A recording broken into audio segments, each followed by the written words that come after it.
The show officially starts. The button's live, but the show officially starts when I do the little animation thing, bro. Oh, nice. You know how it is. Got music to the animations. No, yeah, dude, I got to, bro. I got to find out from all those guys, like, how to do that. They got the little animations and things like that going on, and then the music and the beyond soon kind of stuff where you gotta wait at least 45 minutes till they come on. Yeah, we'll just do that. That's our waiting thing. I'll ask one of you guys to sing, but Lord knows I don't know if any of us can sing, bro. Island voice. Man. Give me a Heine, I'll sing. Give me how much? Just one. What do you prefer, Keith? A nice Kirin? It's an Okinawan beer. Kirin. Actually, not too. I've tried it, and it's not too bad. It's kind of like sour rice mixed with water. Sour rice mixed with. You sold me to never drink a Kirin in my life. You're welcome. I succeeded. Nah, the pog, bro. It's all about the pog. Oh. Hey, remember? Passion fruit guava, bro. Yeah, oh, that's a local word, bro.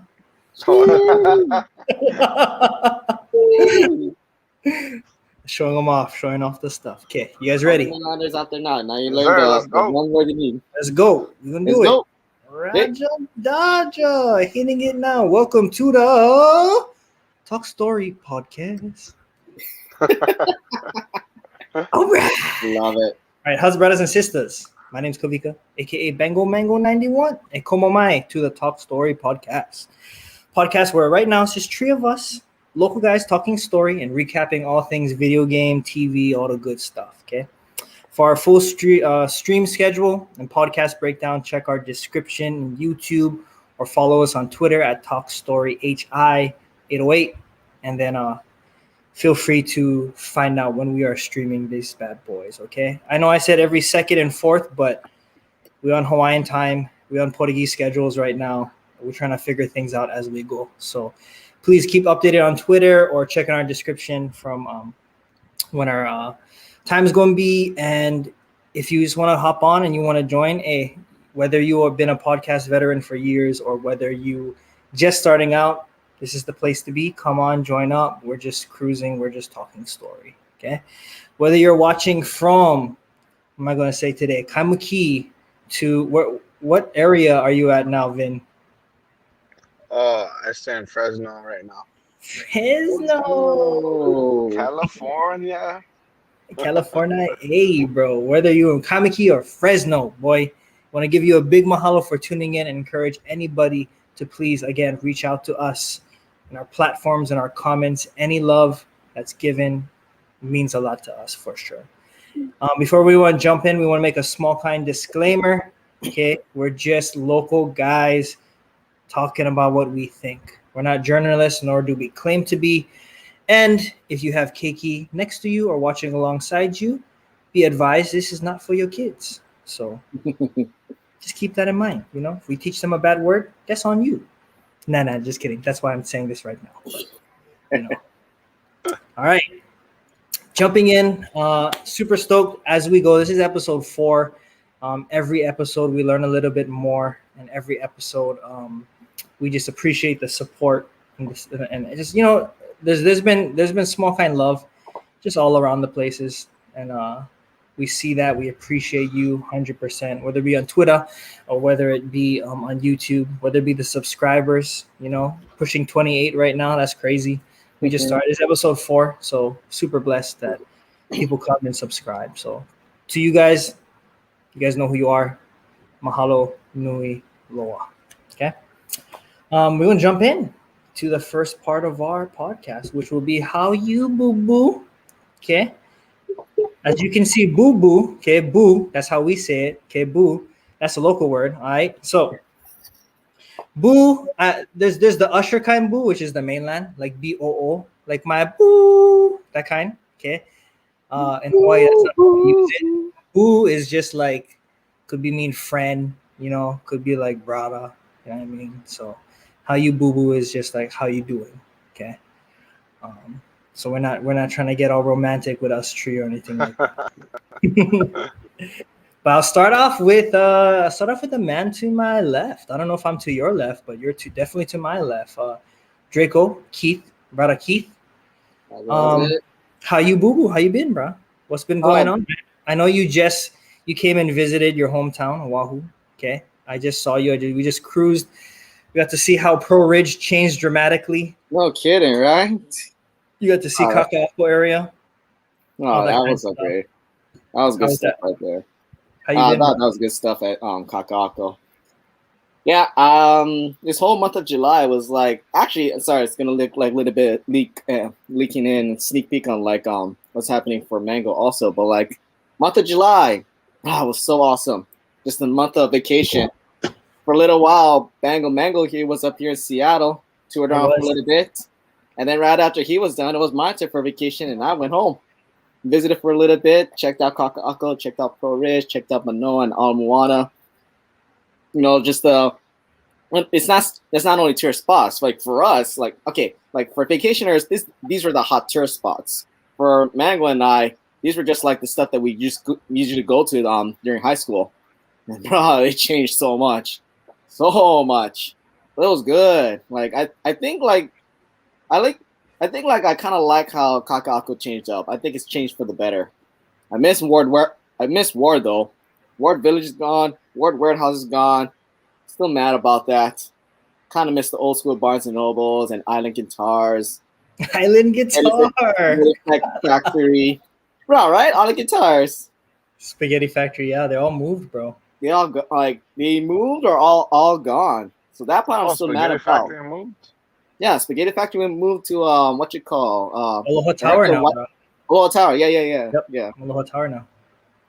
But so a little bit mad at Ward, but bro, when we checked out Kaka'ako, Salt and everything like that, that's some good stuff that they're going on right over there. Nah, they got good food. They got H Mart. Oh, real happy. Morning Brew, best coffee I've had in a while. Yeah, Morning Brew. But yeah, so fun month so far, and now we got to get back into the grind. Got to go back to work. For the people that think that we live in grass huts, bro, they modernizing Kaka'ako up the chain, bro. I don't know if it's like the same like that in Kauai. Is Kauai staying Kauai, or are they like hoteling it up and stuff? Vin. Oh, I don't know, bro. I'm from Lanai. Oh no, bro, you missed them up. It was JJ is from Kauai. That's right. That's right. My fault, bro. I feel bad now. No, all good. No, but nobody remembers.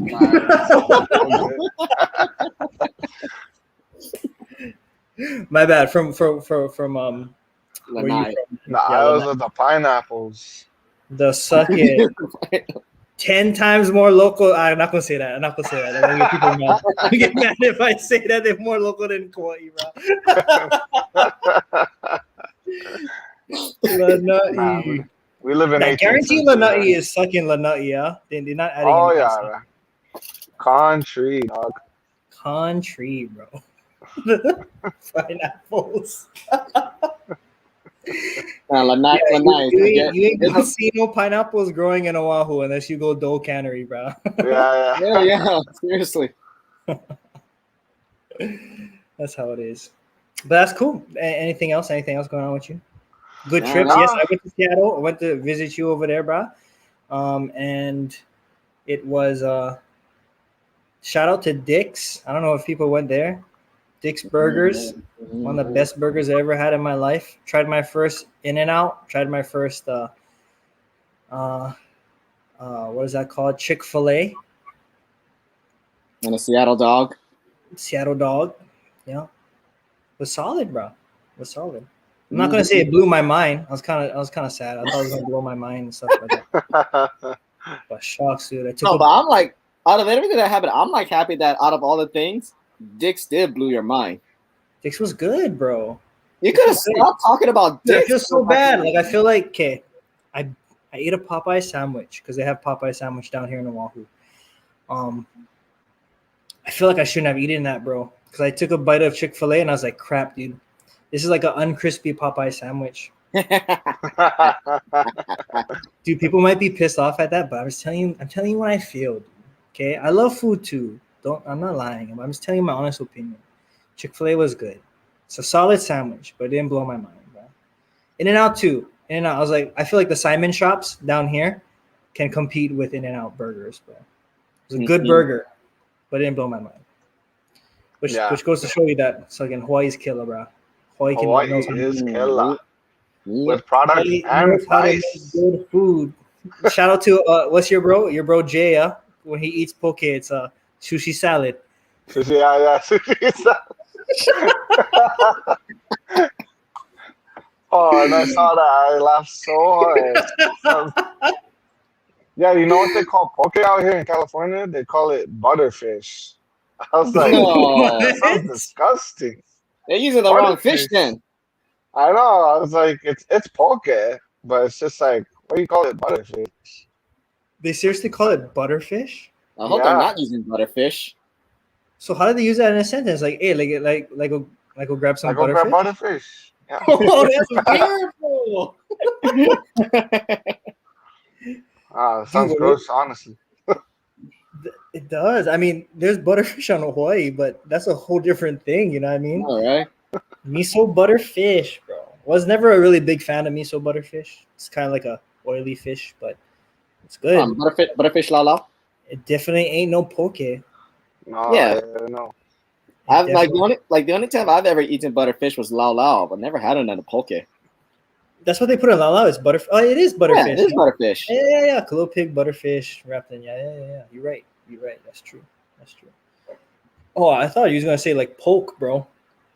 Poke. Poke where should be better than butterfish. Better than butterfish, huh?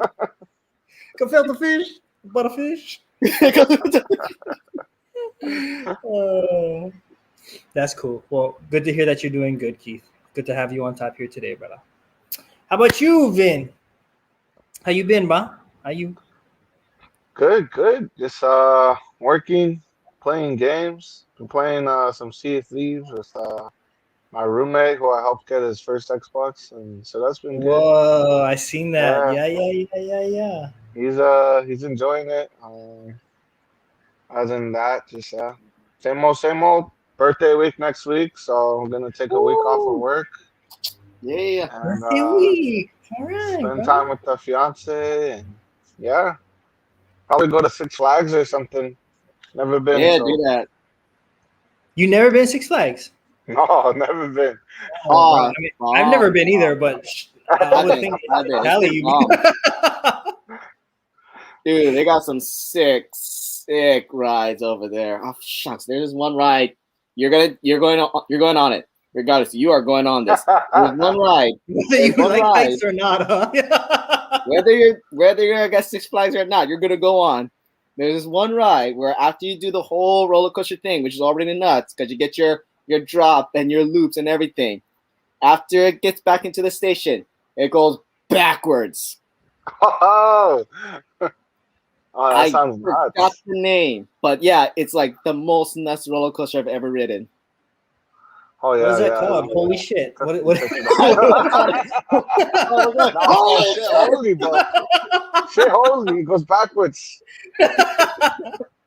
What? Do you remember what the ride's called? Just so he knows. I don't remember what the ride was called. I just remember that it was nuts. And it went backwards. What, Vin? Are you scared of heights or what? Oh yeah.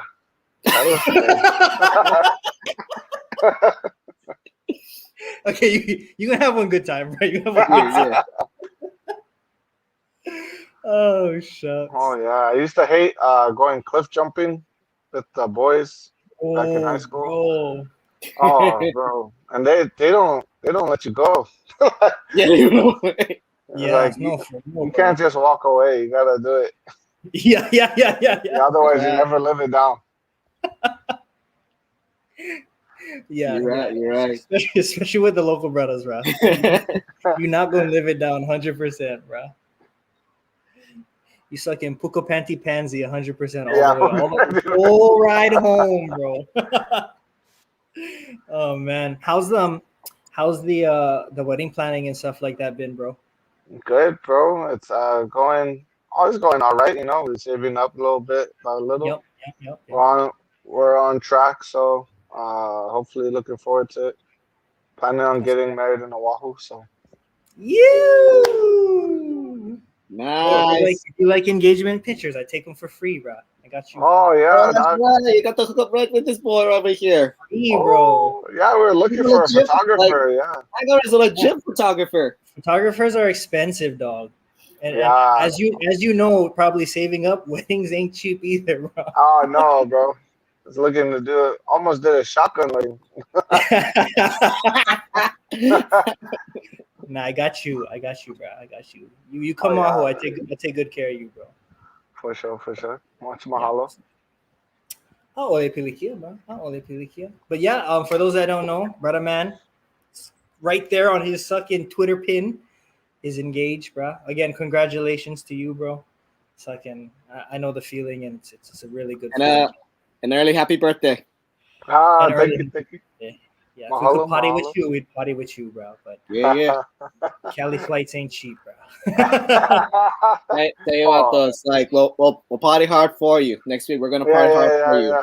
Yeah. We'll tank a couple green bottles, and he can tank his rice wine vinegar beer. Yeah. Yeah. Down And for shout out too, dude. What's his name? Wooly got it engaged too, yeah? Wooly Gamer. Yeah, Shout out to it's the him, season. bro. Tis the season. Tis the season, bro. Tis the season. All right, Keith, would you ask me how I'm doing? Yeah. How you been, bro? How you been, my boo-boo? My boo-boo. Now it sounds like we're romantically involved. I've been good, bro. What I've been doing? Shucks, I've been trying to work on. I've just been trying to like bump up my graphic design game. I just made a thing for the. I try to do these things where like I make like these I really have a big hobby for graphic design. I've always been for like quite some time now. So I'm trying to find all the podcasts that I really like or the ones that I enjoy and just try to make little graphics for them or just the people within the gaming community, whether it be Xbox or PlayStation and stuff like that. Just go out there, design for them, give back, bro. I'm not too involved within the PS community unless it's like trolling the crap out of them or something like that. But even then, you just gotta show them aloha. You just gotta show them kindness, bro. That's how it is, you know. Unless you're Vinny here and you can just go hard in the paint, bro. You know? Retweet and crucify. Yeah, no jokes. Some of the stuff that Vinny retweets, they're savage. No, dude, Vinny. But like some of them are real fire, fire stuff. Vinny, he's like it makes sense, bro. It makes sense. He's not on any sides. He's got his own side, and his side is fire. Yeah, for sure. Much mahalo for that. Vinny's the bridge, bro. You got to be the bridge sometimes. You got to bring the Xbox guys and the PS5 guys together. Oh yeah, man. That's why I got both. That's why I got both. I'm a peacekeeper. But yeah, when I first came in, the Xbox community, special community there. I'm not saying one is better than the other, but that's definitely the one I vibe with. So I definitely try to give back, and I'm even trying to learn as much as the people within the PS community as well. So shout out to Company of Gamers, the one that you can see Vinny on from time to time as well. So shout out to those guys. And then yeah, it's just been trying to do that on my free time. Been trying to get into gaming. I'm trying to beat the Wild at Heart. It's like a little indie game on Xbox Game Pass. So I've heard of that one. It just keeps on coming, bro. I'm trying to play Last Stop. I got that downloaded. Just released on Game Pass. Annapurna. No, that's the second. It doesn't sound right. Annapurna. That sounds right. Yeah. They made a game called Last Stop. Same dudes are making 12 minutes, I think. I'm trying to play that, but I feel like Game Pass is dropping game after game. Ascent's coming up pretty soon. Yeah.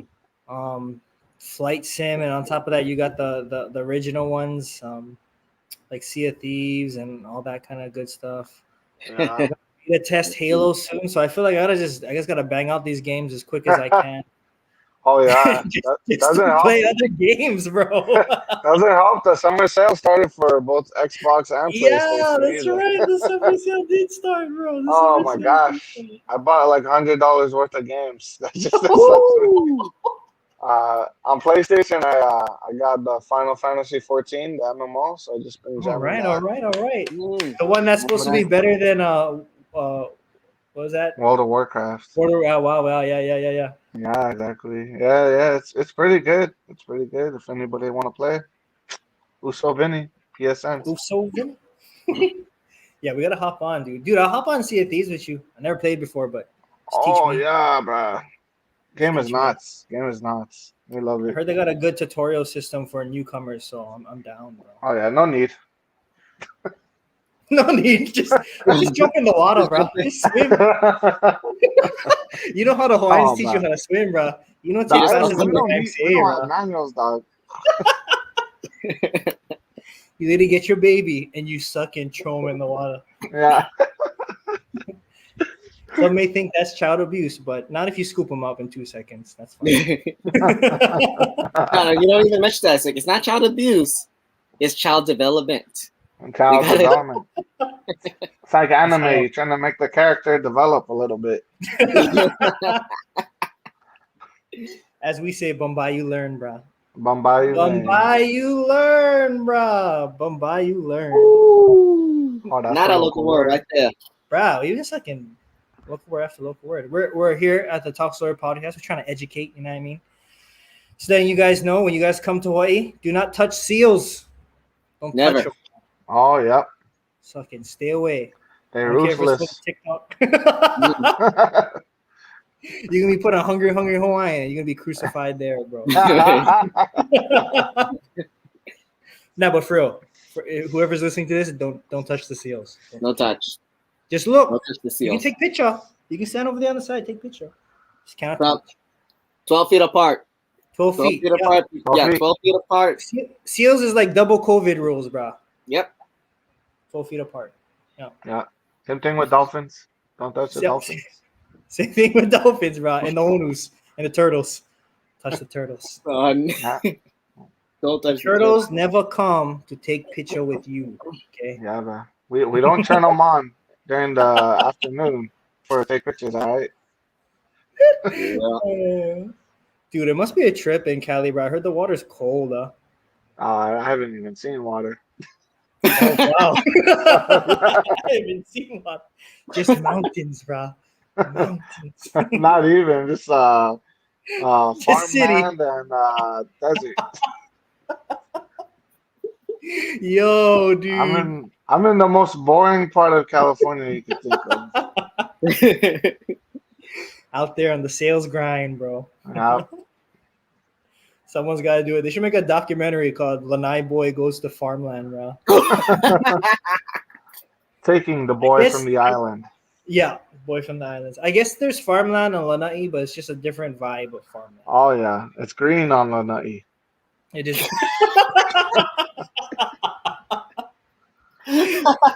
You heard it here. It's green on Lanai, boys. There you go. Right ons, guys. Right ons. But yeah, that's me. That's us. That has been How You BuBu. Glad to know all you guys are going good and everything's going cherry. Mm. All right, we moving straight on. New segment. Okay. We just trying this out right now, but because all of us are pretty dang involved on Twitter, yeah, we call it Twittah. TWITTAH. We made a segment right now on our podcast called "What's on Twitter." Okay. Oh, I'm looking So- forward to this. This should be a show. That's What's going on? Should be a show. You know Twitter, bro. Twitter's the place where people come Twitter's and die. wild. Twitter is Tell me what's wild. going on. Entertaining. It's free pay-per-view on Twitter, bro. Thread after thread after thread of just sucking nonsense. So you can either come in and die, or you can come in and suck and be a warrior like Vinny here. Come in. You gotta stand your ground, bro. Stand your ground. All right, so Vinny, I'm gonna pass it off to you. I'm gonna share the Twitter that you wanted to talk about, and it was this one right here. Yeah, Oh, nice. I thought it Dead was funny Space is because real. I don't know if you guys know what the Callisto project was, but it was a game being developed by the original Dead Space creators, Yes. and it's taking place like thousands of years. Have you guys know about PUBG? Yeah. It's like taking place thousands of years in the future of PUBG, and it's got like the real Okay. Dead Space vibe on the moon and whatnot. Wait, it's the same universe And as PUBG? yeah, same universe as PUBG. What? Yeah, crazy. People were calling What? that PUBG game. Yeah, Oh, yeah, that was a left hook, bro. I didn't even see that one coming. Holy smokes. yeah, and then EA came out and like announced Dead Space remake. So thought it was funny, like, oh yeah, forget the PUBG game. Oh snap! Don't even think Oh, about that's what's using my going on with formula. that. Oh man, dude, I the don't know. It Callisto was looks kind of good. You, confusing because I was like, oh, this game has like nothing to do with PUBG. Like it's just like Dead Space. yeah, that's why it tripped me out that you said it's in the PUBG universe, bro. Dude, that's nuts. I didn't see that coming at all. Yeah, yeah. All I I know thought it is was just interesting. it's the scary trailer with Yeah, the guy that dies. But hey, Dead Space remake too, huh? yeah, yeah. That game's fire, bro. It's coming, bro. Dead Space is making a return, bro. Yeah, yeah. Yeah. I will be moving on to my tweet then, which is also sucking funny from a company that I find is sucking hilarious. So mine is this, okay? Andy Cortez of Kind of Funny Games, he says this game fucking rocks my shit. 9 out of 10, Andy Cortez at Kind of Funny Games.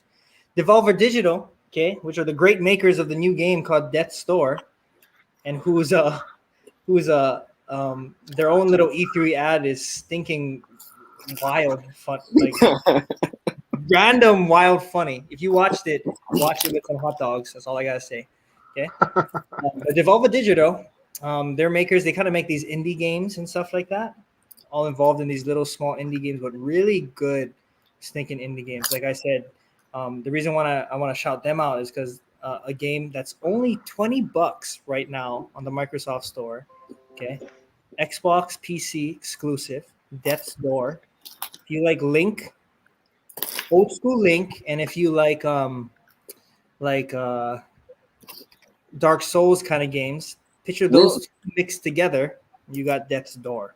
Okay, Ooh, with a little bit of Hades in there. Maybe like a little bit of Yeah. Hades. ooh, Okay. Just $20 too. $20. Just $20. oh, I thought it was 30, bro. But dude, that's like an affordable. That's a game, bro. Yeah, $20, bro. Go out and buy it.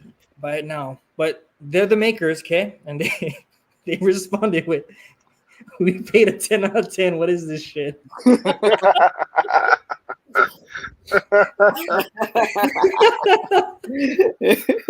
Dude, I appreciate the dudes. I appreciate game companies that have a sense of humor. Because Oh most yeah. game companies, they gotta be cut and paste, just real professional and things like that. But Yeah, yeah. brothers are just funny, bro. So that was Yeah, mine. That yeah. was pretty funny. Shout out to Devolver Digital. Get Death's Door right now. I can't force you, so my bad if you can't get it. You know what I mean? So, I mean, I heard something similar to Dark Souls and Hades. So, like, if it's on the PlayStation Store, I'll look for it. it's not. Ah, Sorry, ah. Keith. I don't know if you missed the part where I said Xbox PC exclusive. I Hey, just we heard got a Dark PC. Souls Hades, so it's like, oh, maybe, because like Dark Souls and Hades are a PlayStation game. But if you have a PC, you're on a PC right now. That's true. You could But just I mean, it's not that demanding. You could play it Yeah. probably on your PC. Yeah. but by mentioning the PlayStation Store, that's a good segue to my tweet. your Yeah, tweet. let's go. All right, let's go. No, Nah, that's just joking. That's JJ's. Good tweet, but stop it. Stop it. All right. So this one is not so much funny, but it kind of got me off guard, and I think this might be a good topic of discussion for another time.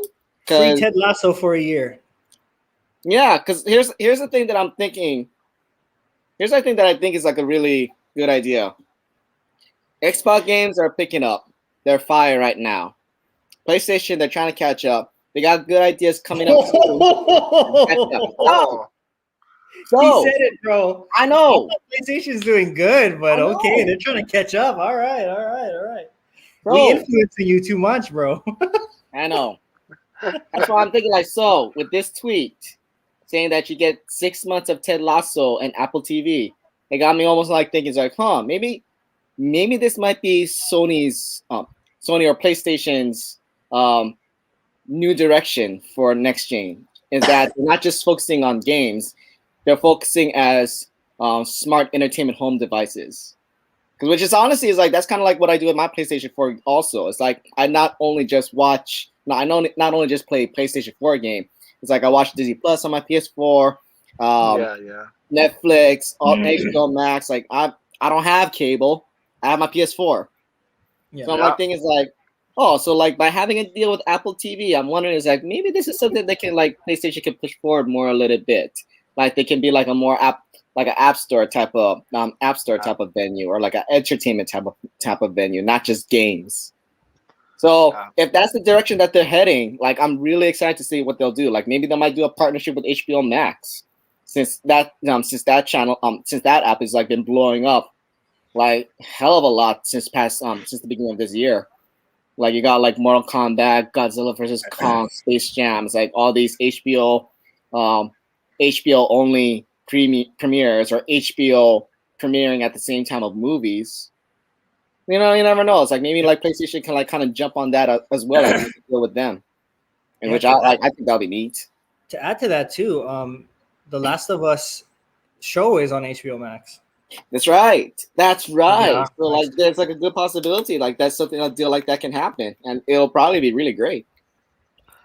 Yeah, I know the PlayStation. There were like rumors about PlayStation and Netflix partnering up for a streaming service, and I was like, oh wow, yeah, that'd be definitely interesting. And I can't imagine how well PS Now would do on like Apple TV products. Like say you had Apple TV in your living room, no PlayStation, but you had access to PS Now. I think that'd be very cool, because like PS Now is mostly like streaming games, like So. Yeah. That'd be interesting. It reminds me similarly. I didn't even know that they had a deal with Apple. With is it a deal for Apple TV 6 months free? Yeah, the free trial Apple TV Plus. Wow. Not Apple TV, but the streaming that's connected to Apple TV, the streaming channel that they started with Apple TV. So like if you don't have an Apple TV, that's fine. You get to have the Apple TV shows on your PS5 or PS4 for 6 months. +3. That's kind of like you did sign language too. You know that this is 6. I know, but then are we talking to deaf people? You never know. Hey, you never know. We're an all-inclusive community. You know. That's true, but on the other hand, that means they didn't understand anything this whole podcast but 6. But I think to add to your point too, what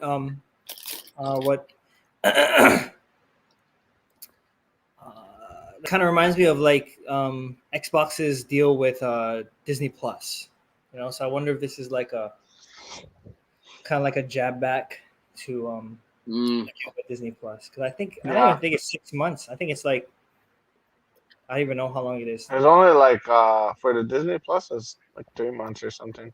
Yeah, it's not something as long. So that's a pretty dang good deal. And Ted Lasso is blowing up. I've never heard it, but I've heard it's really good. So so have I. Question to you, Vinny. Do you think, since you brought up the Netflix thing, I'm kind of curious about this. Do you think that if Netflix was to partner with PlayStation, and let's say PlayStation got their streaming, they just start streaming their content on top of Netflix, do you think that would make it a competitor to Game Pass?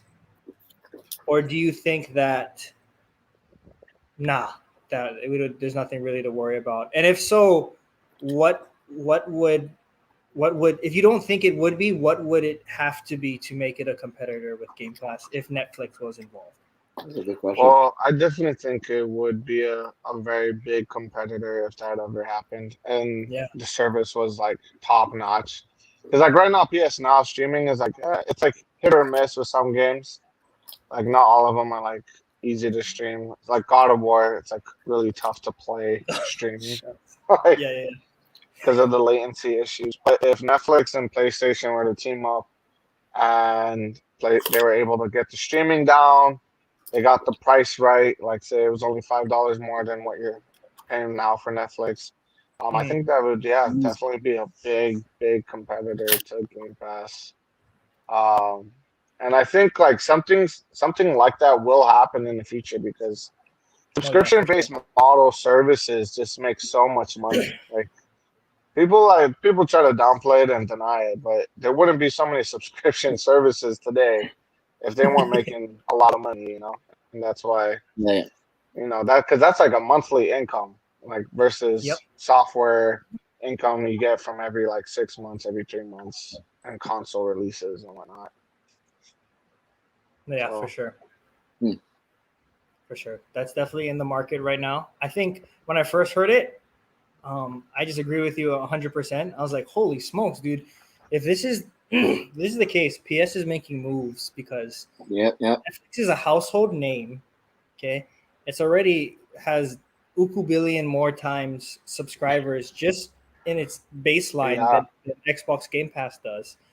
And if I think the real issue is if they can get the type of streaming set, because I know that PlayStation would go to Microsoft because their servers are one of the top notch ones, you know. yeah. So I think when it comes to servers worldwide, then I think Microsoft has it a little bit more set because of their technology, and then Game Pass is within that, and they're expanding to all these different types of platforms. But when you get a juggernaut like Netflix, you put that into the equation. Let's say they do. I think just the convenience of being able to play, and I would even think it has to be day and date. You know, just to play PlayStation types of games on top of Netflix while you're on your Netflix subscription is very intriguing enough to just have someone subscribe for sure. It's the convenience part that really would kill Game Pass if it ever became a thing. Exactly. And like what you kind of mentioned earlier on, is like if they can get that pricing right, if such a partnership happened and they get a good they give a reasonable bundle package price, bundle package pricing, then it's like you're gonna have a ton of people like either upgrading their subscriptions or like jumping on because they can get both easy. It becomes no brainer. Imagine how many single guy moms with like 8 kids having one Netflix account. Oh yeah. Save hella Shout money. out to the single moms, bro. They got their kids with the Cheerios and the sticky fruit snacks on the TV. I don't know why I was thinking the single moms were the gamers. Like, oh yeah, the single moms want to suck and play Netflix. I need a break, bro. I need a break from my kids. Gotta play some sucking. Shout out to the single moms out there. We love you. But yeah, that'd be mean, bro. I heard that and I was like, holy smokes, this is something, bro. As an Xbox guy, I was like, ooh, shook me up a little bit. I was like, oh, I got scared. My nips got hard a little bit. But props to them. All right, thank you for joining us for What's on Twitter. So, moving on to our main topics now. Okay, I will start us off first. Okay, Oh wait, did I That's do my not happened. I did do my Twitter. Okay, I did do my Twitter. Okay. Jump into our main topics.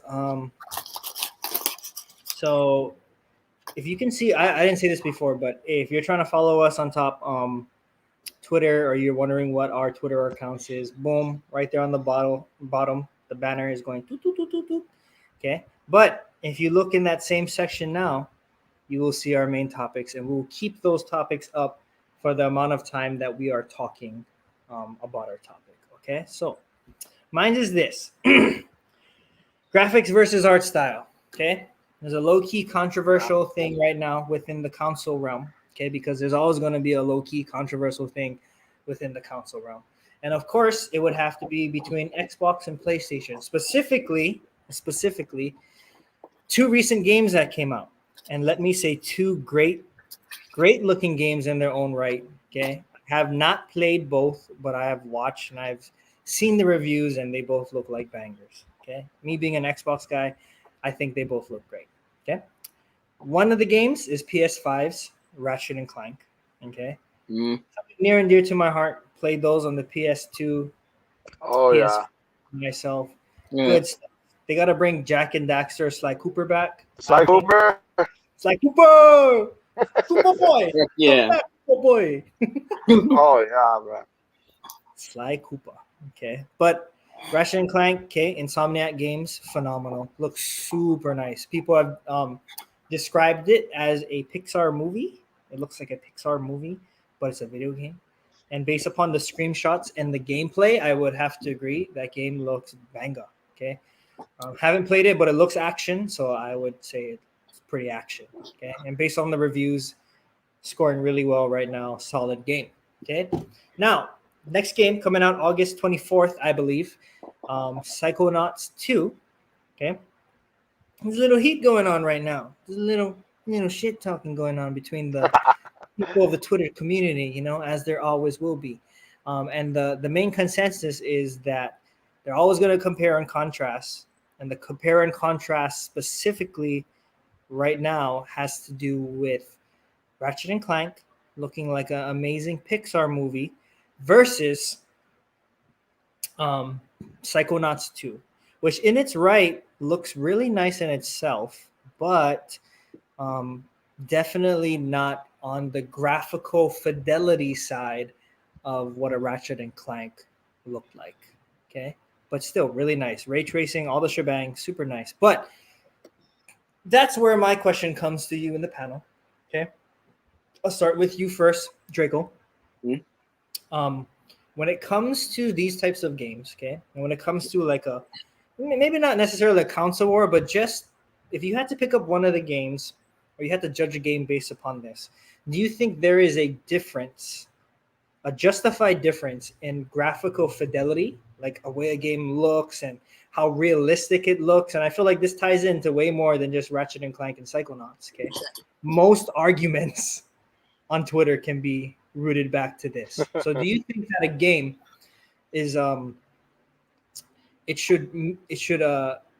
a amazing looking game based upon the graphical fidelity of it, or do you think art style plays a really big part in the way that a game should be perceived? And do you think that's something that should be judged on?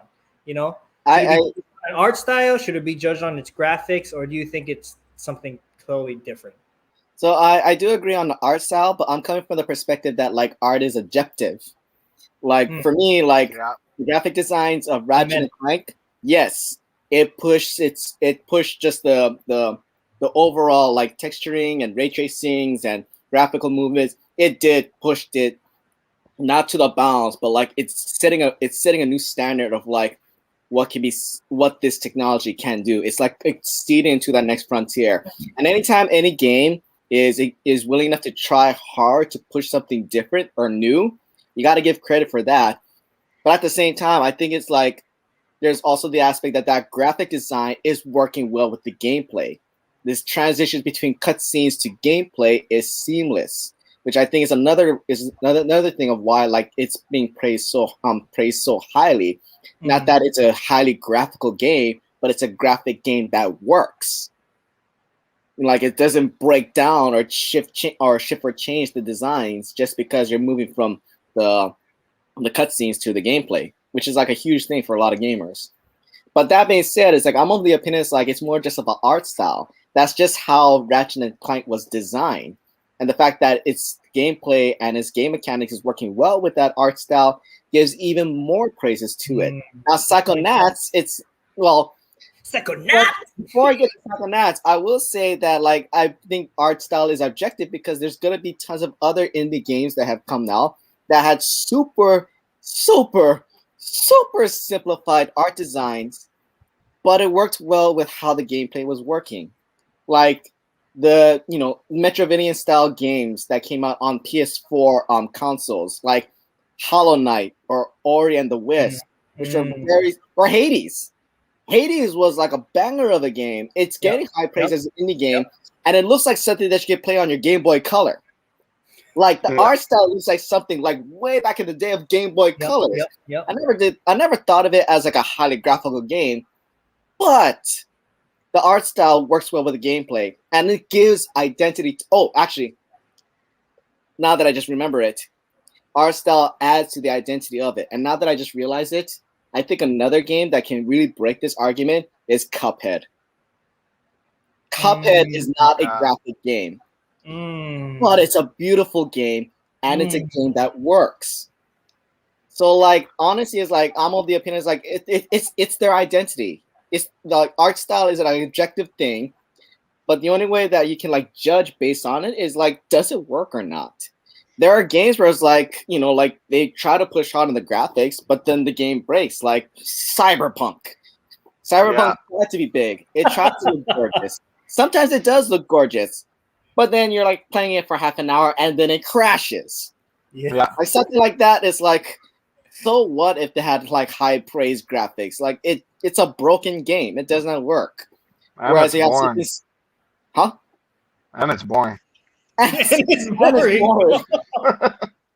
So you have like highly graphic games but doesn't work, so who cares? But then you have games that are like super simplified designs, like to the point where like it's not graphics, like Cuphead, but it's a fun game and it adds identity to it. Like everyone's gonna remember Cuphead whether they play it or not, just because of how original the original the art style is. It's one of those like, dude, like if it works, it works. If it adds to the identity, that's what it's due. You can't judge whether it's better or not because like some level of graphic is like objective. Nah, it's like it's one of those like give praises for what it's worth and not praises based on comparing it to other graphics. Yeah, definitely agree. Dang, you preaching like it's Sunday, bro, and it's only Saturday. Well said, dude. Say it. There you go. Said. Let's say it, the Draco. That's good. Let's say it, the Draco. That's good, man. So your point is like, it leans more towards art style, but graphical fidelity doesn't really even matter if it doesn't if the what's the word I'm looking for, if the mechanics of the game don't match that. Right. Mm-hmm. Exactly. Right. See. Try it on to you, Bob. What you think? No, I'd have to agree with Draco and like Swish. Like, gotta stop comparing like two completely different games. Like, especially like a game like Psychonauts. The whole reason why it exists is because it was crowdfunded by fans. Yes. Back in 2017, 2016. Yes. And so like it really only has like a budget of 3 to 5 million versus where Ratchet and Clank, the budget for that game is probably like at least 30 million. Just with how well it's done, the graphical fidelity, just like the amount of detail put in everything.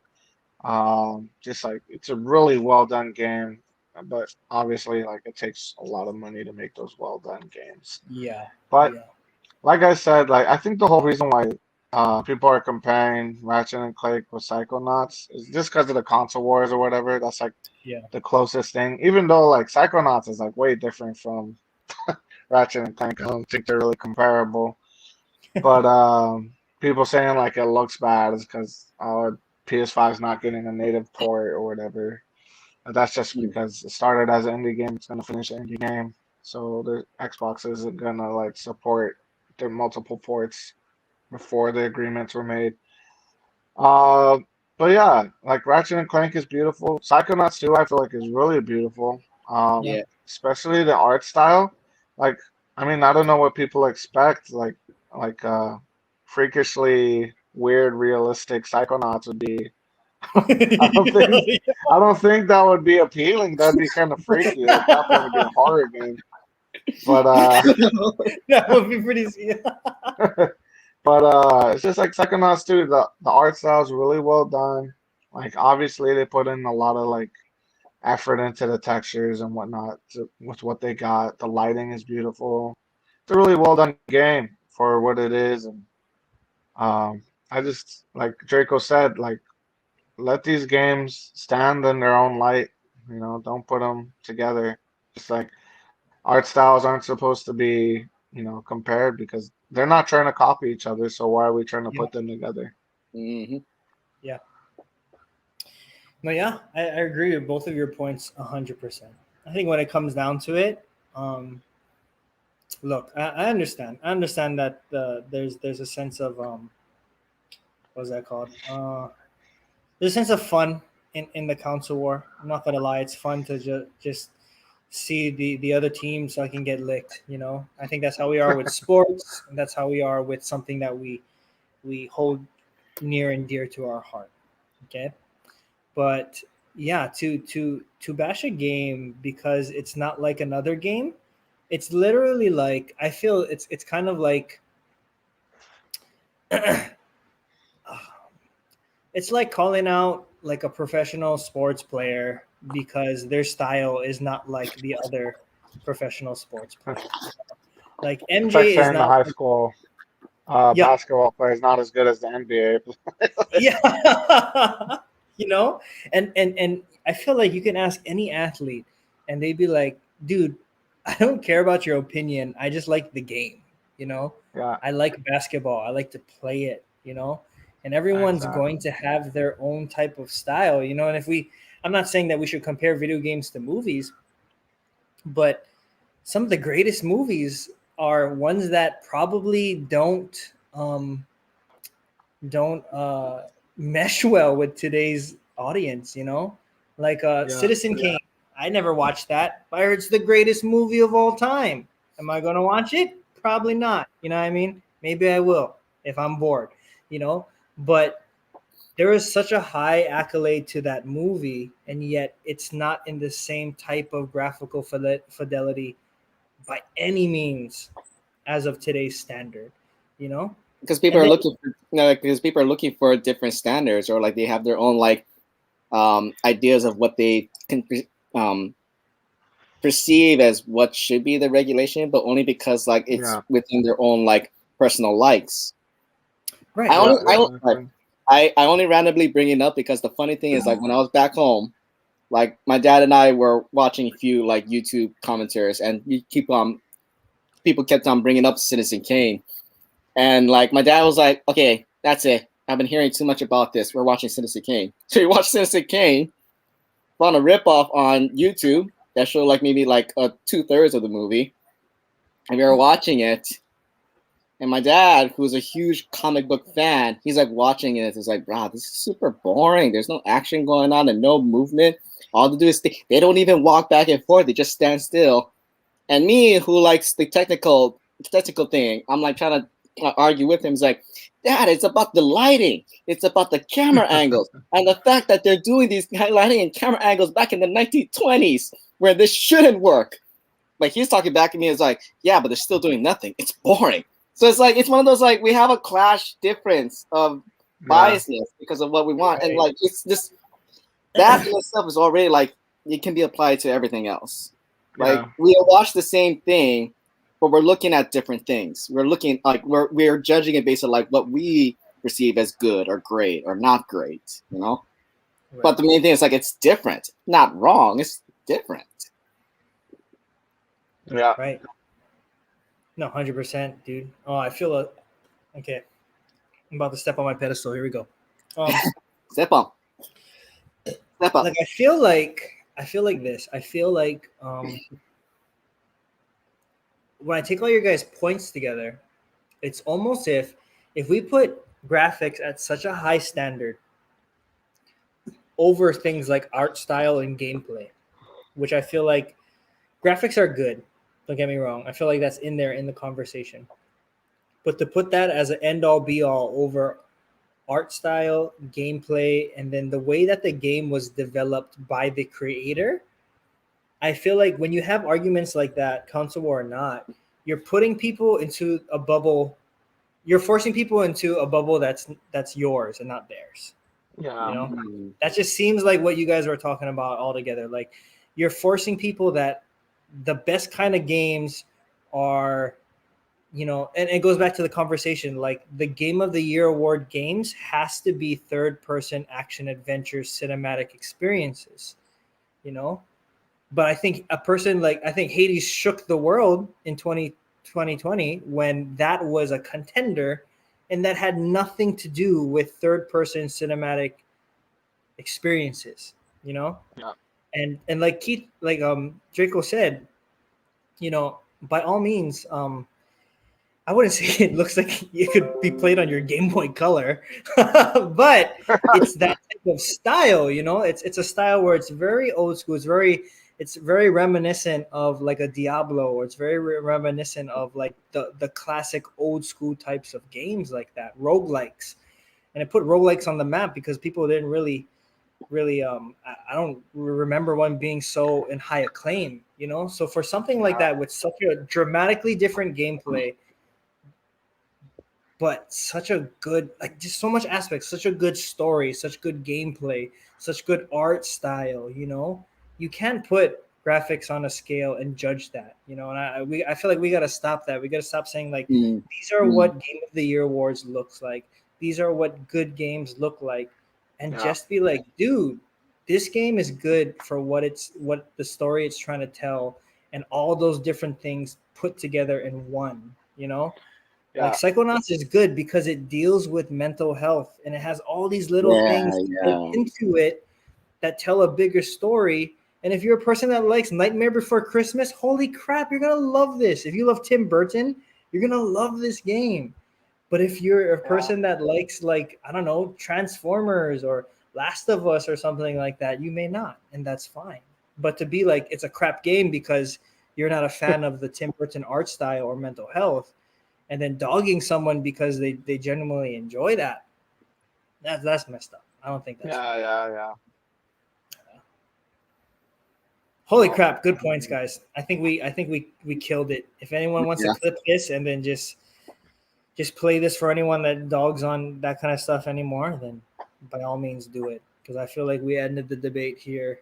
We want the smoke. So just do it. You know what I mean? Give us the guacamole back. All of it. Come at us, boy. Come at us, boy. Soup. Very good points, guys. Very good points. I feel like my question has been fully answered by that point. We have settled that. All right. So moving on to you, Mr. Keith, and we'll Mr. Draco, and we will close out with Brother USOVINNY's topic. Something I didn't know about. Okay.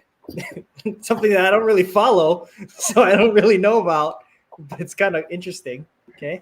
Apparently, the video game music has made it to the Olympics. Can you explain that to us? Oh, I'm here in spirit. I'm going to plug in my charger because my computer's going to die, but I'm listening to you. All right. So all you. I'll talk loud for you too. Thank you. You can hear it. So guys, apparently, if you've been watching the Tokyo Olympic Opens yesterday, from the lighting of the bowl to the performance to the parade of nations, every orchestral music piece that they played in those events were most, if not all, were video game music. And some people who were like kind of like huge fans of it and nitpicked, like picking out like what was going on. There's been a list made by Reddit users and Polygon writers and whatever other medias. Right now, I'm reading off of Polygon.com. A total of 23 video games were used for the Olympics, and I'm just gonna name off some of the stuff that I recognize, both on the list and what I heard. The opening performance ceremony. Well, the opening performance ceremony was opened with the Final Fantasy theme from Final Fantasy 13. Final Fantasy 13, with a little bit of a preview of Final Fantasy 14. The Italian Olympic team, I believe, were introduced with Kingdom Hearts, specifically the Hercules movie. Other games that have been used that can be easily noticed: Dragon Quest, Monster Hunter, Ace Combat Flight Simulator, Chrono Trigger, Sonic the Hedgehog, and I gotta admit, I recognize this: Phantasy Star Universe, Radius, Soul Calibur. Shut up. Soul Calibur. Oh, that's a local word. There you go. Sorry, go on. Calibur. Now, for a lot of fans, like at least on my Twitter feed, a lot of fans were like super excited because, like, one, there's a little bit of, like, proud representation in it to hear your favorite music being played on a massive international scale as the Olympics. Like when you were hearing the Olympic teams like running down carrying the torch, and then you hear Kingdom Hearts playing it, and it's like, what is going on? Yes. Now, the reason why I bring it up as a topic is because, like, I want to first open this discussion with a little quote that happened in 1980. In 1985, when Siskel and Ebert were on the Carson Show. If you guys don't know, like, for all of the young people out there, Siskel and Ebert were high praise film critics and art back in the 80s, 90s, and 2000s. Did Siskel die and then Roger take over him? Both passed away. Roger Ebert did. Roger Ebert did take over after Siskel passed away, but Roger Ebert also passed away in 2012 or 2014. I'll look it up. So both of them have passed away. Okay. But anyway, so like back in their high days, they were like the critics of artwork, especially film and movies. 1985, when they were on the Johnny Carson show, Siskel came out saying, "Video games will never be a high art. Never. We will never critique video games because there will never be a time here nor in the future that video games will ever be an art." Which is a very harsh criticism. And it's one of those, like, it's been a topic for a lot of people in the next coming years, especially the 2000s, when games like God of War and Final Fantasy were coming up. And there was so much push on graphics. There was so much push on acting, and especially a push in music. So that was in the back of my head when I was hearing these songs. How back in the 1980s, people were saying video games will never be art. Which at the time, I would kind of agree, because back in the 1980s, you had things like Tetris, Pong, and Madden NFL. Good games, questionable if they're art. And if that's the type of and if that's the type of stuff that you had back at the time, it'll be hard to like kind of predict the future that we'll have right now. But that being said, it's like that's why it's like, to me, it's like you have you have critics back in the past, and even right now today, like Martin Scorsese is a huge traditionalist who doesn't like comic book movies, nor does he like video games as well. Yeah, I heard about that. We still have those guys around. You have these high praise critics who have huge credentials of knowing what art is, who keep on claiming that video games will never be considered art. And yet, the Olympics open up with not just a few repertoires, their entire musical repertoire being video games. That's So it crazy. makes me kind of wonder, it's like, have we finally put enough hard work to push through that threshold where, considering the type of works that we have, video games can be considered as art, something to be studied, something to be appreciated, something to be like analyzed in the next coming future, like how we do with some of the artworks, high artworks that we have today. And if we're not there yet, and here's like what I'm gonna push as a throw as a question for you guys: if we're not there yet, what can video games do or are doing right now to have it be considered and respected as high intellectual art that these critics claim it will never achieve? So what do you guys think? Well, it's Mango. We'll throw it to you first. What do you think? Screw them. Screw what they think, because we got 23, baby, in the Olympics. Where you at now, Cecil? You're dead. You're dead, sucker. You're dead, boy. I'm sorry. I'm sorry to his family. I doubt they're gonna be watching this, but yeah, I don't know. I'd say I would say that yeah, forget what they think, I think actions speak louder than words, and video games are on the rise, you know what I mean? Which makes me, I think, because video games are becoming less of like a quote unquote nerd thing, quote unquote only for little kids thing. You got the generations that were kids that are growing up with playing video games, and now that's like their low-key passion, their low-key hobby.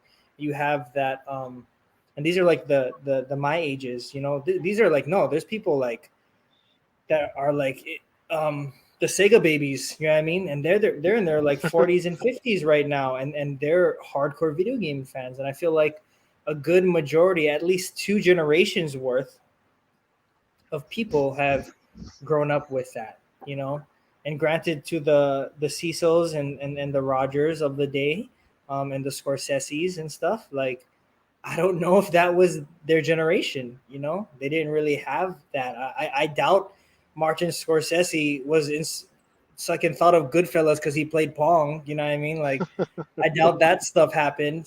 So I feel like because you have a base, or you have people that are quote unquote like high praise and things like that, you know what I mean? Doesn't mean that they know what video games are. And not to bash on them, but maybe they just didn't grow up with that. Maybe to them that wasn't art. Like, you go back to the times back then, and you go back to the way people thought. There's a lot of things that people thought back then that are totally either not accepted or totally acceptable today. Yeah. More the latter. Things that were totally not acceptable back then are absolutely being praised today. And I feel like if I had to say anything, that's probably video games. Two generations worth. It's growing rapidly. It's accepted by a good majority of the culture today. It's not seen necessarily as quote unquote the bad thing or the rubbish. It's being used in ways that transcend just randomly playing, just like a, I'm not saying this is a bad game, but like, you just play GTA all day and then you just know how to kill people. Like, I think it's transcending that type of mentality, and it's just telling good stories in the same way that film does, you know what I mean? So I think it's being recognized on that, and especially on top of a composing level. Dude, tell me not. There's some fucking games that you cannot tell me that the Halo intro song ain't a banger. You cannot tell me that's a piece of fucking artwork that should be probably in some type of museum later on in life, just for the sheer composer-ness. I don't even know if that's a word. The sheer composer-ness of how good that sounds. How good so many JRPGs sound. How good, like, when you think of like a Majora's Mask type of theme music, or you think of like Super Smash Brothers and their dun, dun, dun, dun, dun, dun, dun, or just Mario, like all of these things, I feel like are being recognized on a professional scale, and they should be. You know what I mean? To end in my last point, or to end off my thing, This blew me away. But I don't know if I played this game, but there's this game called Away. I don't know if you guys know about this. There's a game called Away. It's about like you're like a flying lemur in this game. Okay, you play as a flying lemur, and here I'm gonna wrap my point up. It's gonna make sense. Okay, so I'm not just talking about flying lemurs. You play as a flying lemur, and you literally like you're like in this post-apocalyptic world where all the humans died or something like that, and it's just like stuff. And you just learn how this lemur is, and you're just crawling around with your mama lemur. You're following your mama lemur and stuff. You're eating bugs, and you're learning how to like catch lizards and things like that, and fly across the sky and stuff. But I was thinking, I was like, holy crap, bro! What if National Geographic, or what if schools taught people how to play, or taught people about specifically this animal based upon that type of video game, you know? And that's what I mean by transcending, you know, like it's one thing just watching a National Geographic documentary and be like, oh, that's cool. Like that's what it looks like. That's how it ate its food. It's all visual. But if you can add the motor skills and be like, this is how it flew, you're in the mind of the lemur and you're actually thinking based upon your thinking. And then you're having like things come in and teach you about things like that, dude. It's transcending. Video games is transcending already, dude. Another example is Age of Empires. I'm just gonna end it at that. If you don't learn history from Age of Empires and have fun killing people at the same time, I don't know. Right. I'd say, yeah, definitely. Like, I think, like, I feel like every time I think of people's ideologies back in like the 80s and 70s, I just think of like a small box, like, because that's how they all had like this small box mentality of how things are and how things are not. And like everybody was super traditional, you know. Even when Star Wars came out, everybody, like all the old folks, tried to, you know, bash on Star Wars, saying it was like lame or stupid, and like definitely like maybe they couldn't see the potential of like that video games had in art back then. But then like when you really think about what art is, all it is just an expression of oneself portrayed in like manifested in our physical world. And really video games have been art since Pong, you know. It was an expression like, hey, I really want to play this game. How about I make a tennis game called Pong? And that's why we are here where we are today. And I feel like it's surpassing movies and TV shows. Because like look at something like God of War, where the music, the visual fidelity, the acting, all ties in to bring you this one immersion experience to let you feel what the director of that game felt making and what everybody who made that game felt. So, I mean, that's what art is. It's just to have other people feel what you're feeling. And like the better you can portray that, the better the art is. Well spoken.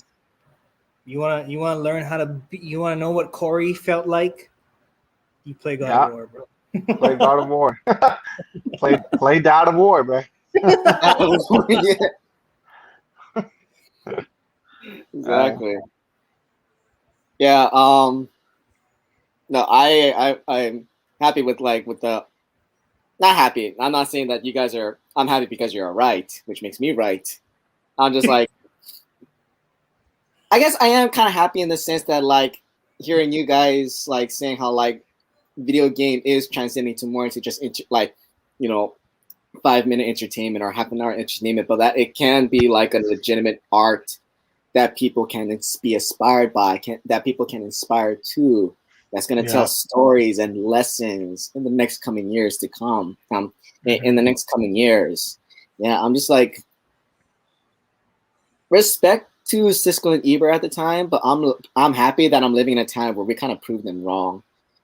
That like video games have fought through to like finally becoming an art that it seems like the nation of Japan saw as so important that they incorporated in their Olympics. So yeah. Video yeah. games kind of built Japan, so I see why. Like, like when you think Final Fantasy, you think Japan. When you think Dragon Quest, you think Japan. Gundam, you think Japan. Like, That's true. That's true, man. I'm curious to see if this is something that they continue when the Olympics isn't in Japan. yeah, Yeah, that'd be interesting. I'm that'd kind be of cool. to see, like, is it transcending or is it just because Japan loves video games too? Japan is just, man, they're the most artsy people there, man. They are. They are actually. They have a full-blown, full-size Gundam model, man. I remember. Fully operatable. Fully operatable, just in case the kaiju's come. Yeah, Japan's ready, bro. exactly. Japan's ready, bro. When the aliens come by to enslave us from Mars, like, You oh, okay, think that's we got a just suit for ready. show, bro? Heck no, that's a fully functional second Gundam suit, bro. But yeah, even to add to Vinny's point, dude, I believe that video games profitability is more than movies and music combined Yeah, right now. I think. it's a combination. Yeah, I've heard Like, I people got- say, but even let it sink in, dude. All of music and all of movie industries, video games is making more bank than that. That's just crazy. yeah. It's just crazy. Sorry, Drake. What were you gonna say something?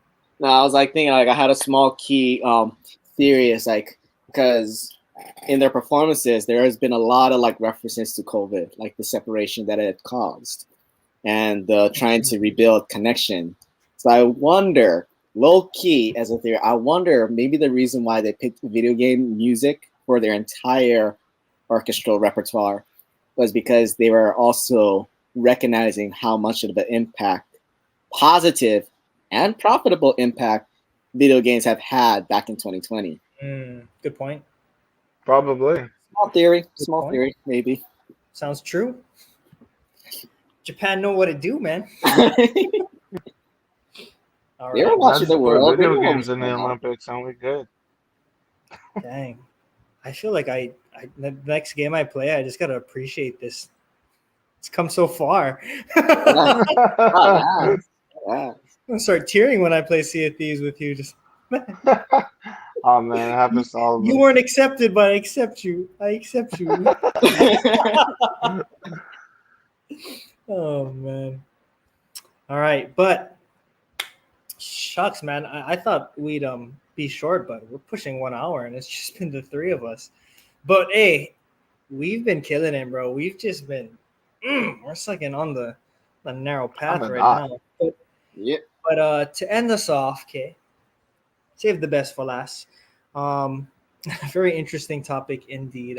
I'm very curious to hear all of ours, especially since we've talked about how far video games have come, and how, because we've talked about art style and graphical fidelity.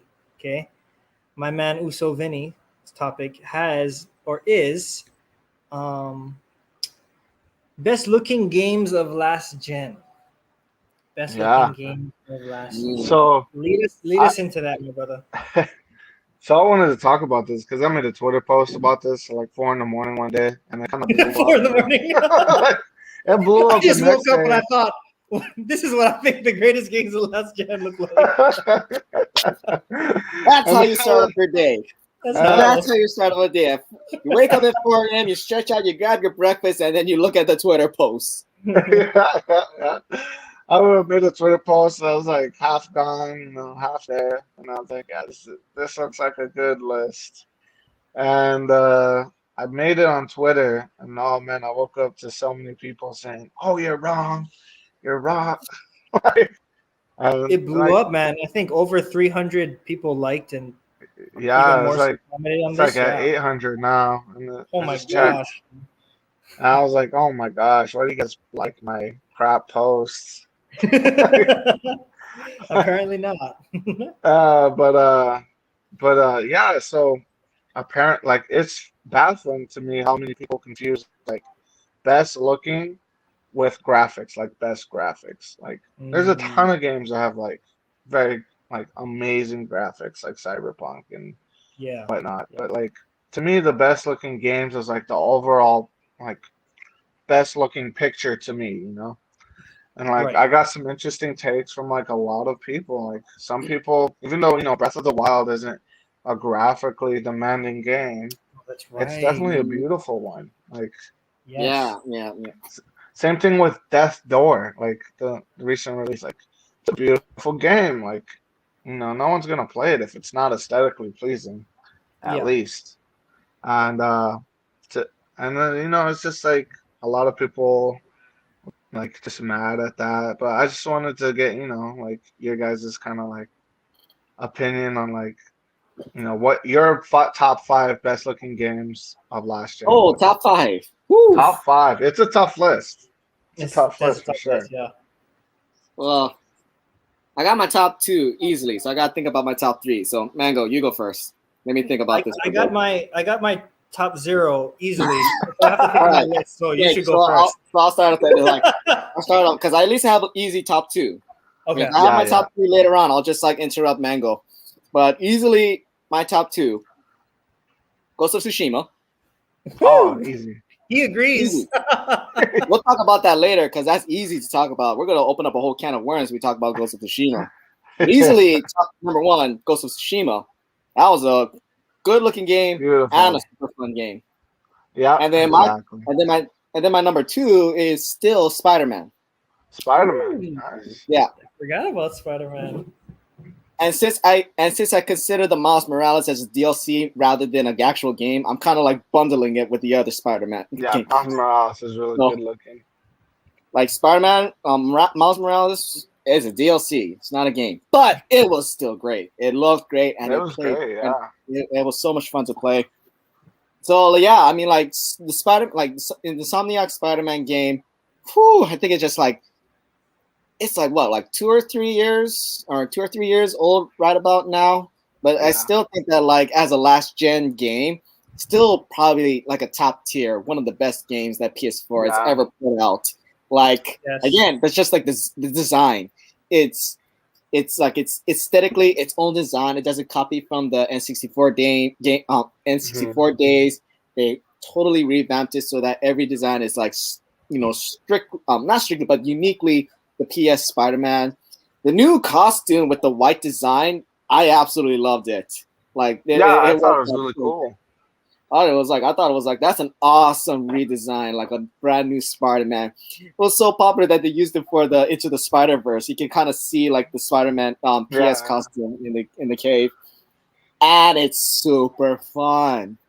It's like the gameplay seamless, combat, web slinging, even the smallest things, just like using the map and everything like that, or the menu. Oh, it was such a fun game, and for it to still also keep at it as being a great looking game. Top tier, 10 out of for me. Still yet, my personal 10 out of 10, perfect game. So that's my top two. I'll keep thinking about my other three. And you gotta pick Hang on, three which now. one? Go, bro. Three right now. I could give you guys my top five. So for me, it was Last of Us 2, Yes. Ghost of Tsushima, Red Dead Redemption 2, Gears Ooh. 5, and The Witcher 3. So those were just like when I thought of best looking games, those were like the top five games that came to my head at 4 in the morning. And and like games like Witcher 3, like obviously like graphically it's aged, but like when I played that game, like at first I was like, oh man, I gotta play as this old dude. Freak. Then I found it's not really old, and so I started playing. And I was like, wow, the world is like really beautiful, well put together. There's lore everywhere you go. It doesn't matter if you like stray off the path a little bit. The open world's just phenomenally beautiful from Nilfgaard to Skellige Isles, and it's just so well put together. And like, it wasn't just like one thing about Witcher 3 that made it look good. It was like the combination of, you know, the fairy tale type of land with the Mm-hmm. sky, the 24-day cycle with the grass and the trees everywhere and the monsters. And it was just a really good looking game. Like, I really I really liked it. A lot of people disagreed, but you know, it was my opinion. I never said I was Digital Foundry or anything. And but yeah, it's just like those are my top five. Last of Us 2 really looks good. Like I'm going through it right now. Yeah, yeah. It's a really well done game.